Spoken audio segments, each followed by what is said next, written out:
Okay, ladies and gentlemen, I think I've been doing a decent job at documenting the current state of some cosplays.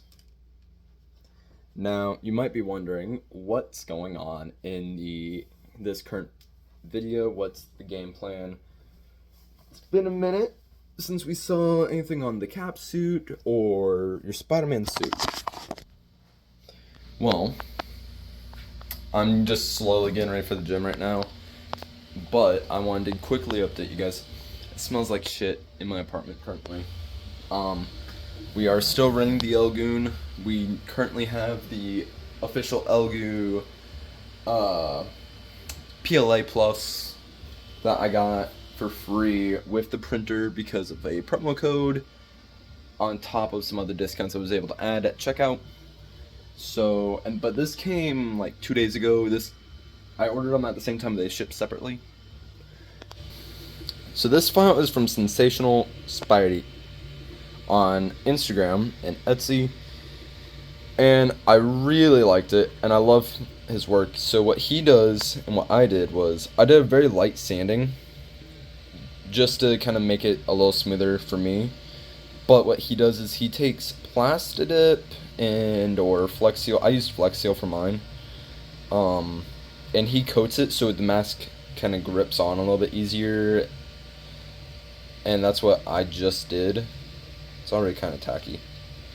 But, so I did that after I got happy with the finish and how smooth it was, the fit, and magnetized it. It is fully magnetized now. And I filled in all the little ones, whereas the lens, they only have 3. That's mainly because I want to be able to swap out the type of lenses, and I want this to not be super strong. I want to be strong, but I don't want to be able to like rip the fucking mask or the shell or these. So now these currently are waiting to be sanded again. They have a very matte finish. I'm probably going to hit them with a gloss. I don't know what finish I want on them yet, but I had to resand them down because if I zoom in from this distance, you can just barely see like the layer lines here. So I'm waiting for these now to cure. I might have to hit them with a second coat of filler primer, but I'll probably sand them down first. And they are taking the most. Now these, or this print, I'm gonna make multiples of, and it really makes me want to get white filament, but I'm sticking with the black mainly because what I'm thinking is, since I have this extra one, I have 2 that I'm using right now. They're over here, so I'm trying to keep these as separate as I can. These are the good ones. This is also a good one, but for the same side. And they slot in. There's a very fine seam around the edges here. And so what that all will do, let me move my keys. What that does is it allows these to slot into them. And I plan on making some battle damage variants to all of it. So it's a good reason. Oh, damn. Good reason to keep your spares. Now, the cap suit, that's what I'm printing currently on the Neptune. Got that right in the cut too. And it is the cap helmet that I will be wearing for it. And so right now it's just the front half. I don't know if I got the scale right, but I already sized it down. With the Spider-Man one, I didn't have to size at all, which is really nice. It fits literally like a glove. Like, it is on my face. It holds it. Part of me does wish I could find a file set that was more tapered to my jawline, because I do like that. Something I was thinking about was either modeling my own or going with the fabric mask with a top face shell. That's an idea I'm still thinking about. But on the topic of the Halo suit as well, or 3D printing, we have the Magnum from Halo Reach.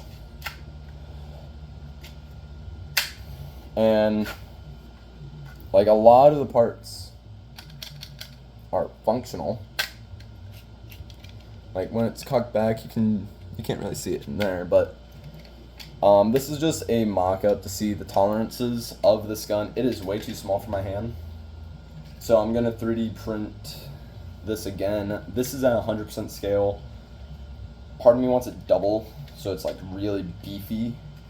Because like if you look at my hand, it looks more like a realistic size for a smaller gun. But I want it bigger. I want this to be a beefy boy.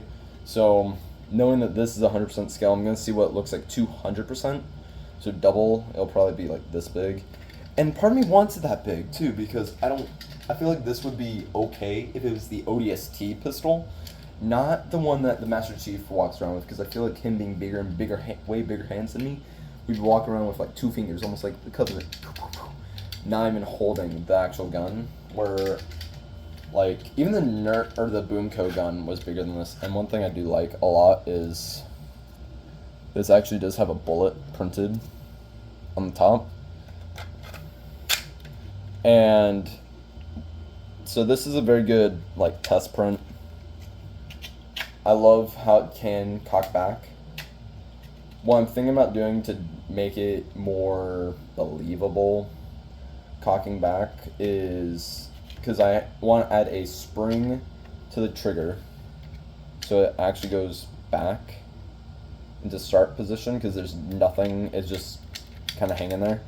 What I'm thinking about doing is when I reprint this, because I did what I could to save myself on sanding it in case this was big enough, and it's not.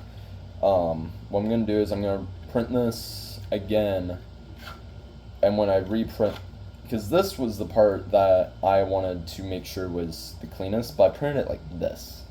So this entire side is all just mangled by support, which was on me. But after a little bit of work, it, works. But what I'm going to do is I'm going to reprint it, similar layout, and then this also cracked because it was so set to the support. You can barely see the crack here because of the lighting, but right there. But what I'm also thinking about doing is for the main gun, because with the cockback feature, I want to add a spring, and I'm thinking about adding a stopper, because this is just hollow. It's just a gliding trail, so I'm thinking I will add a stopper at some point with a spring, so I can go and let go and it comes back or pushes it forward. I don't know.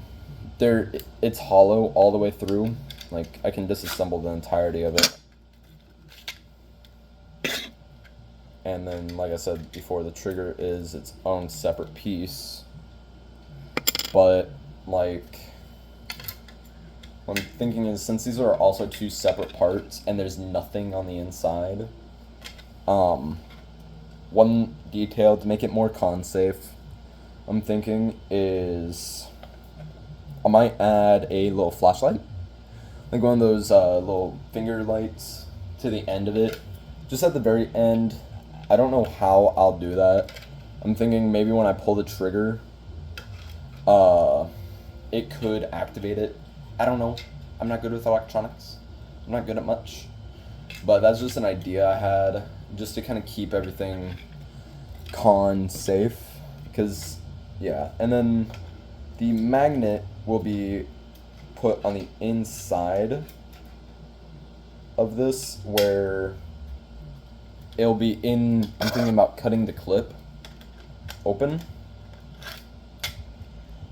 Cut the clip open and then have the magnet for the entirety of this piece posted through there. So in a way it could be easier. That's another issue with this test print, is because it's a test, it takes a minute to put back together. But what I'm thinking is I will put the magnet in the clip, and I'll be able to kind of slide the gun off my side, and if I need be, I can just pull the magnet. Now that means I have to cut into said magnet, make sure is one strong enough to go through that much plastic. I mean, like, it's thin for now, and I might make the infill a lot lighter so it can easily go, but it also has to go through a separate magnet through the thigh. Yeah, that's been a little update on the cosplays. I've been messing with my airbrush, but yeah, so far everything's kind of turning out really well. I would put a magnet on here, but we also got the mid frames for this, which I'm keeping separate so I can put them on and off. I gotta work on them a little bit, just smooth them out. Not too bad. Yeah.